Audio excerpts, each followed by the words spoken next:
It's February 23rd, 2024, and you're joining another episode of The Science of Self, where you improve your life from the inside out. Today, we're diving into the zone of proximal development, a concept explored in Peter Holland's book, The Art of Practice. Have you ever felt stuck learning a new skill? Like you're just outside your comfort zone, but not quite sure how to bridge the gap? Well, the zone of proximal development offers a fascinating explanation for this experience. It's the sweet spot between your current abilities and your potential, where you can learn and grow with the help of a mentor, teacher, or even your own inner voice. In this episode, we'll explore how the zone of proximal development helps us acquire new skills, the importance of supportive learning environments, and finding the right, more knowledgeable other. The role of pressure and self-talk in maximizing your learning potential. Strategies to manage stress and navigate the different stages of skill development. So whether you're picking up a new hobby or aiming for professional growth, understanding the zone of proximal development can be your key to unlocking your full potential. Stay tuned and let's embark on this journey of self-discovery together. Remember, for more information on this episode and the book, visit bit.ly/Peter Hollins.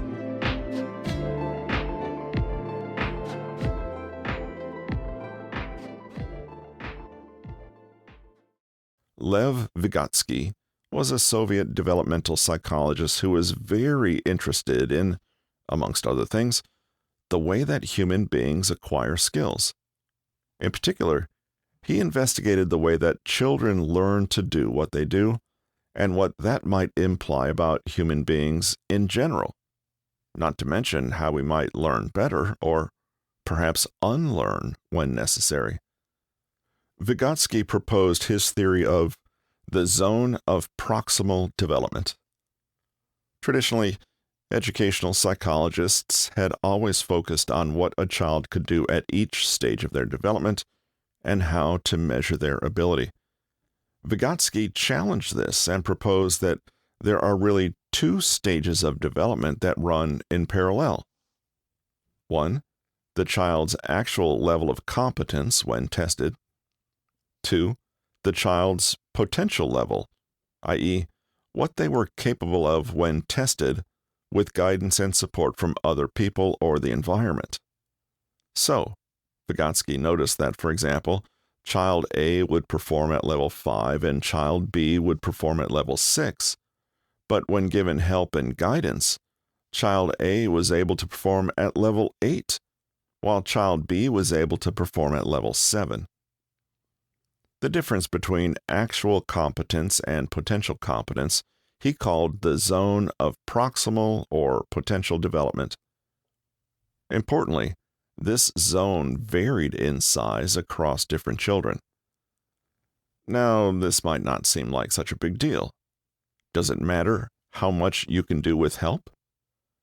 Vygotsky's genius was to notice just what a big difference it does make.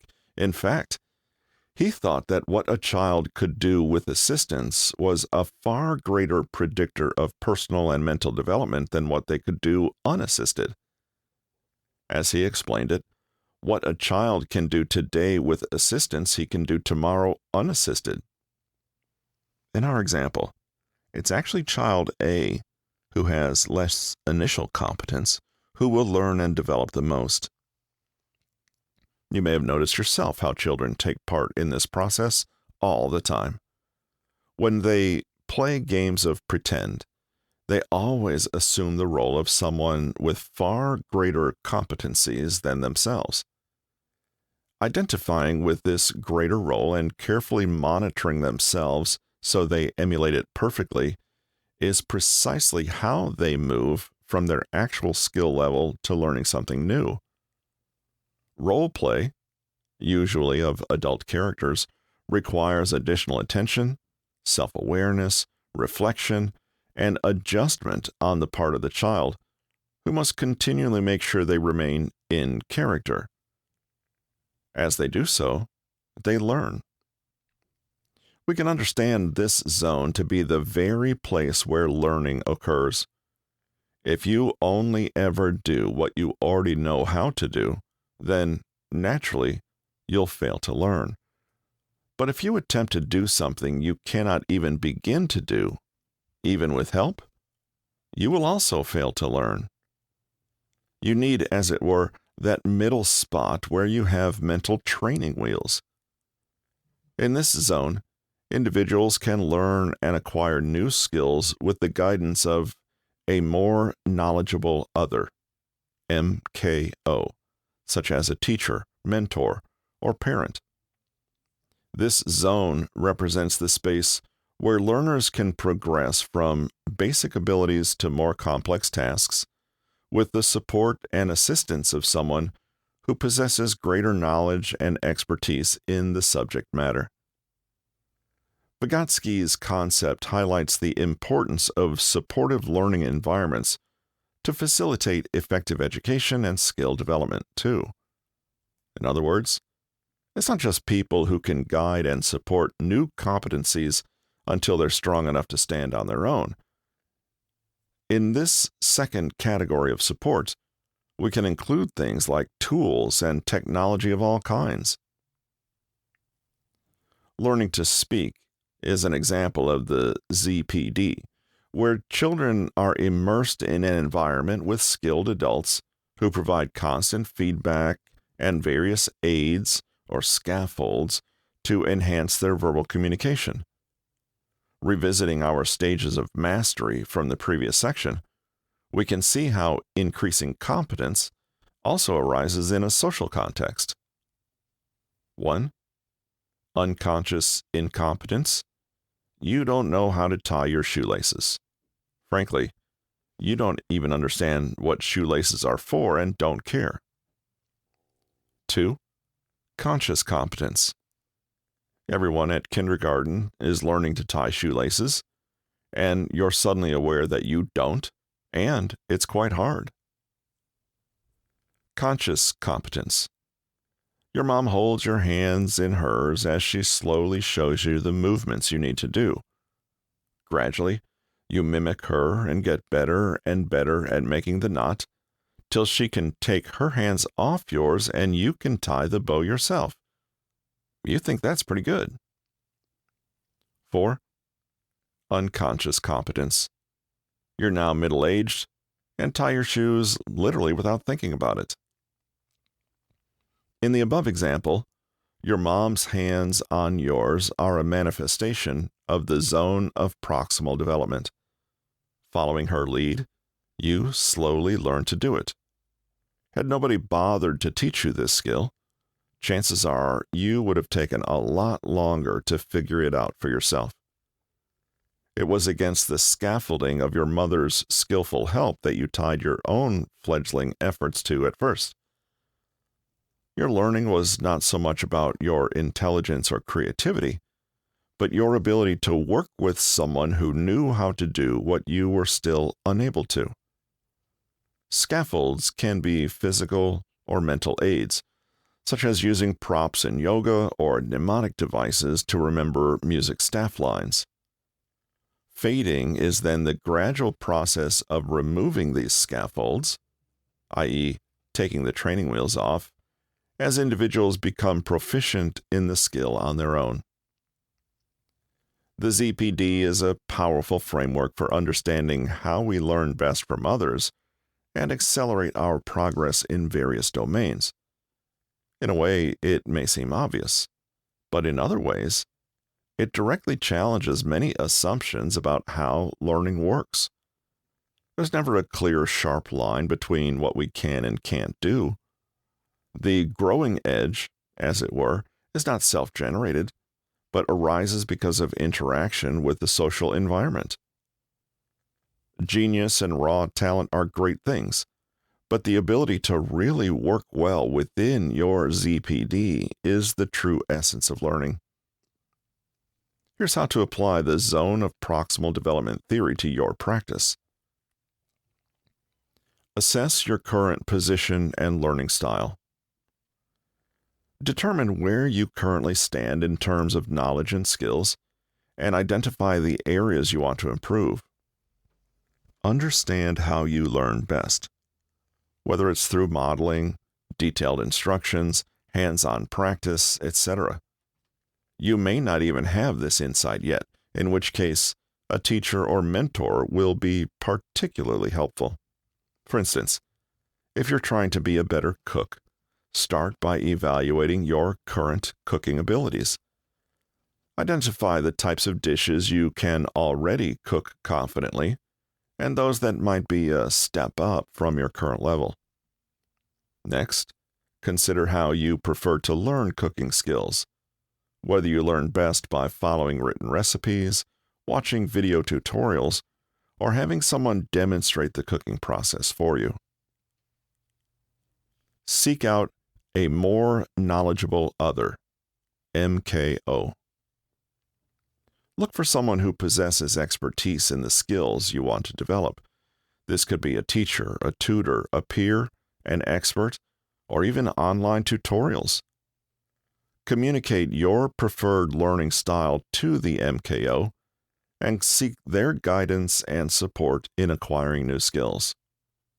For instance, engage with your chosen MKO or resource to learn new cooking skills and recipes. Pay attention to their instructions, techniques, and tips. Use their skill to bootstrap your own. As you try out new recipes, follow along with the guidance provided. It's essential to have a learning-oriented mindset, embrace mistakes as part of the learning process, and be open to feedback and improvement. If instead your mindset is fixed, I'll only ever know what I know now, and you find errors and corrections humiliating, you'll be passing up on the precious chance to learn more quickly and more effectively. Test and apply the new skill independently. After working with the MKO, practice the new skill on your own. Assess whether you have internalized the instructions and feedback received during the learning process. If you feel confident and capable of applying the skills independently, you have successfully progressed within your zone of proximal development. Continue this process of learning, seeking new MKOs and advancing your skills.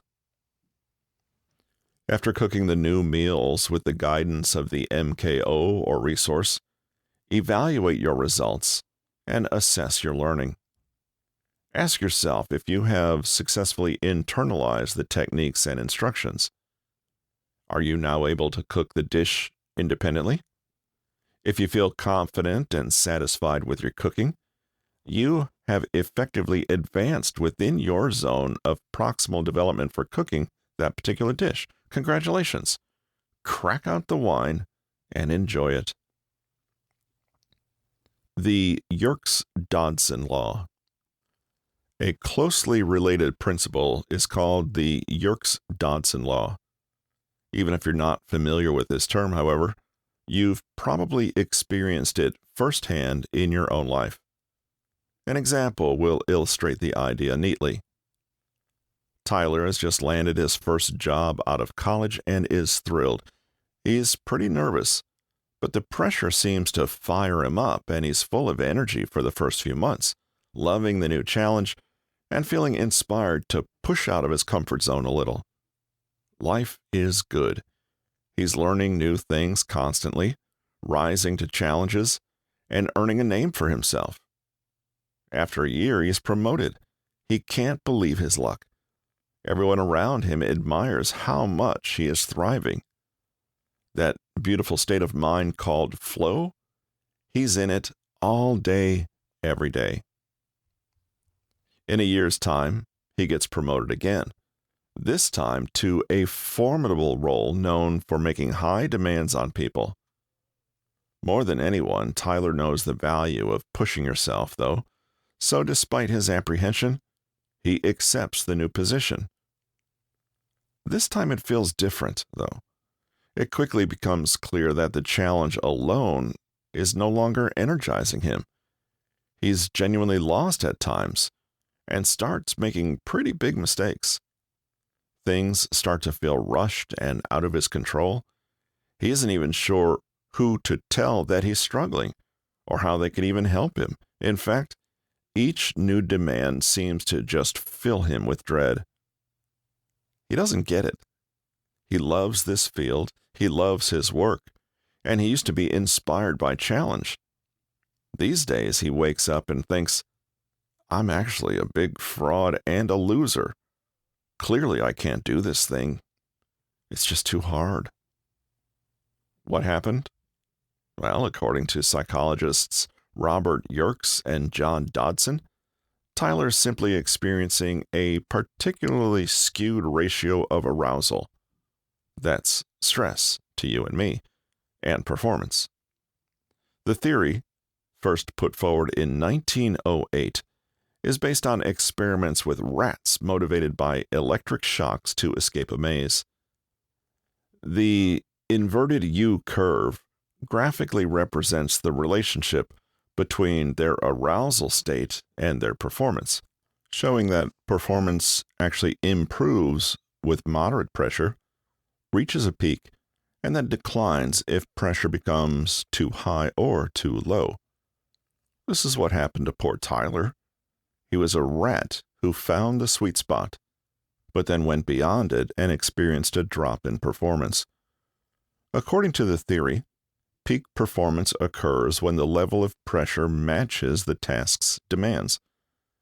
We tend to imagine that the world would be great with zero stress, but this is not quite true. Some stress is useful, since it motivates and inspires us. Otherwise, there'd be no such thing as fun competition, right? When pressure is too low, people lack motivation and may approach their work in a lazy manner. Basically, they get bored. This is the area to the far left of the graph, where pressure is low, and so is performance. In contrast, when pressure is too high, it overwhelms people rather than inspires them. Their performance drops off as they feel anxious, rushed, intimidated, confused, or that awful sense of dread that Tyler felt. It's easy to see why. Faced with a task that is so difficult you know you couldn't possibly crack it, what else would you feel but a sense of defeat? The middle of the curve represents the optimal state where individuals are both motivated by pressure and yet not overloaded, enabling them to experience flow, a highly productive and enjoyable state of work. Achieving this balance is key to achieving one's personal best. There are two big insights from this observation. One, stress is helpful, provided it's at the right level.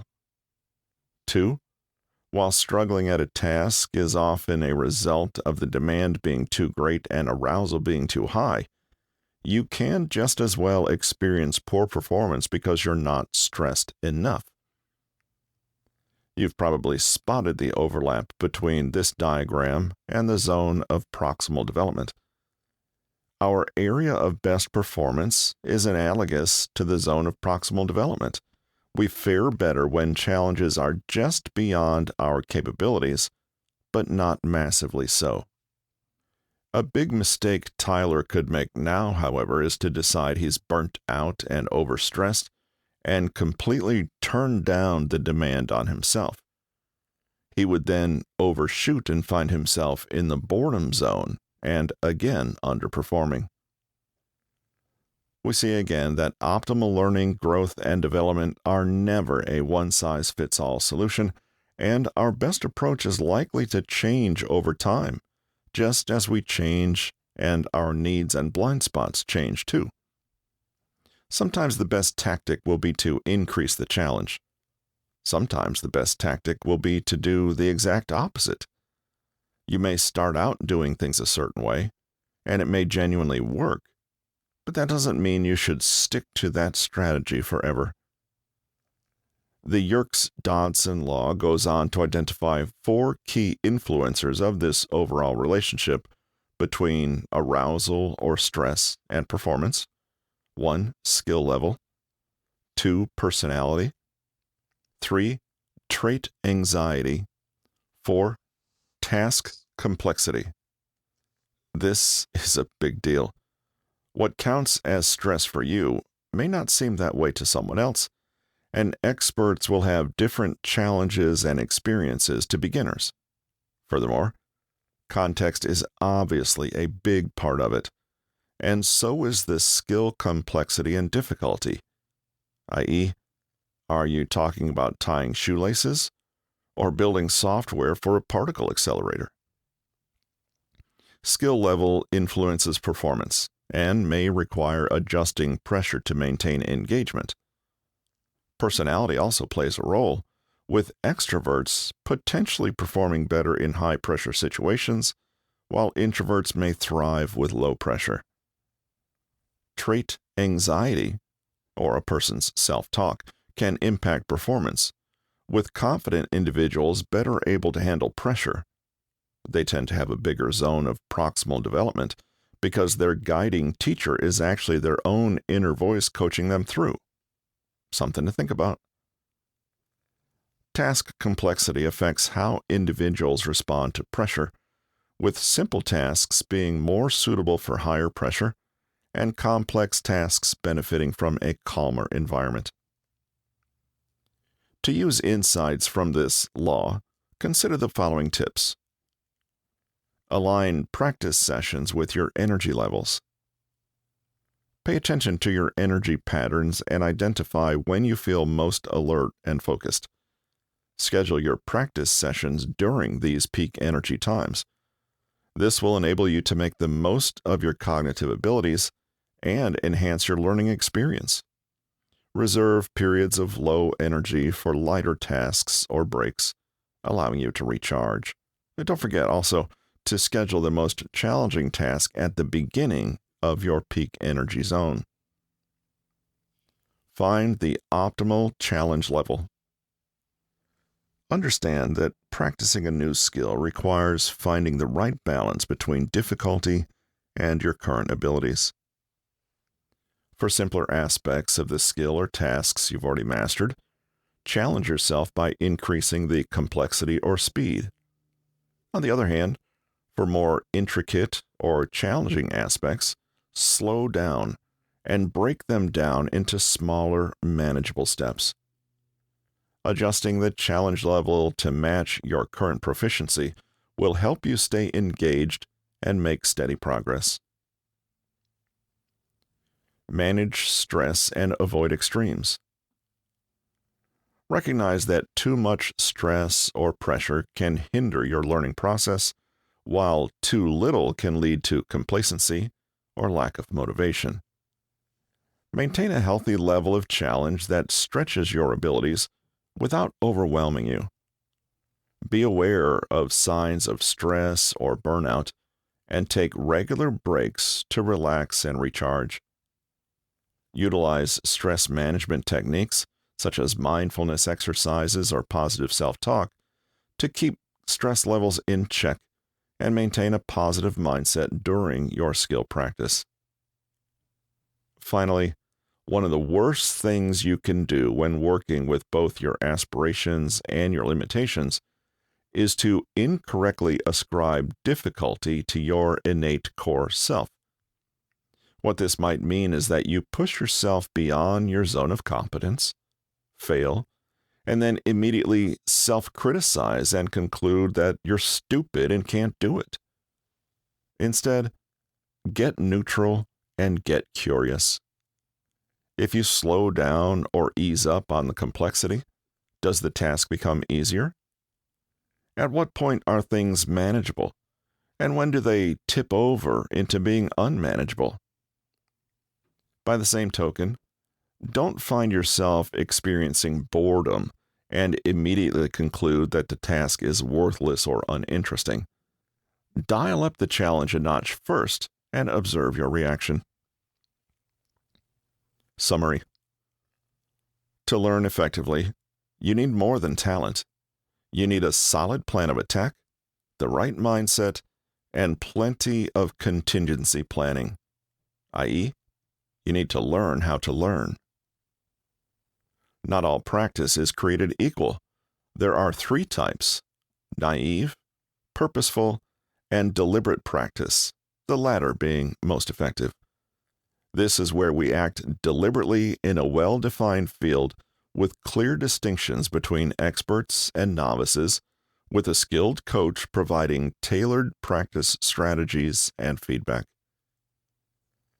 The deliberate practice roadmap is a reiterative spiral.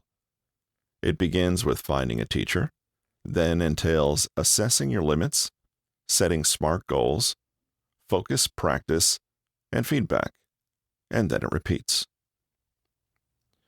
Slow practice is practicing a sequence at a slower tempo first and gradually increasing the speed to reach the desired performance level. Energy isn't infinite.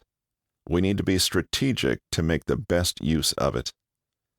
Energy tends to be higher at the start of a session, so practice the more challenging tasks first. Aim for skills that are about 5 to 10% above the current maximum skill level. Be willing to push outside your comfort zone. Learning proceeds through 4 stages: unconscious incompetence, conscious incompetence, conscious competence, and unconscious competence.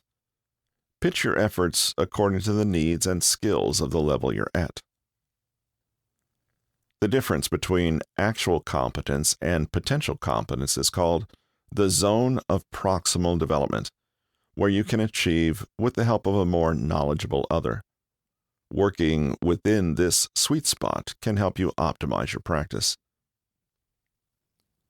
The Yerkes-Dodson Law shows that performance improves with moderate pressure, reaches a peak, but declines if pressure becomes too high or too low.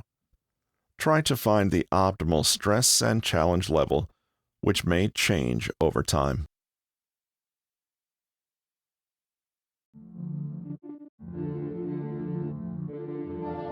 That's all for today on the Science of Self. Remember, the zone of proximal development is your guide to stepping outside your comfort zone and reaching your full potential. Embrace the learning process, find your more knowledgeable other, and don't be afraid to challenge yourself. If you enjoyed this episode, please share it with your friends and leave a review on your favorite podcast platform. It helps us reach more listeners and keep these valuable conversations going. But for more insights and resources on self-improvement, visit our website at bit.ly/Peter Hollins. Thank you for joining us. Until next time, keep exploring the science behind your best self.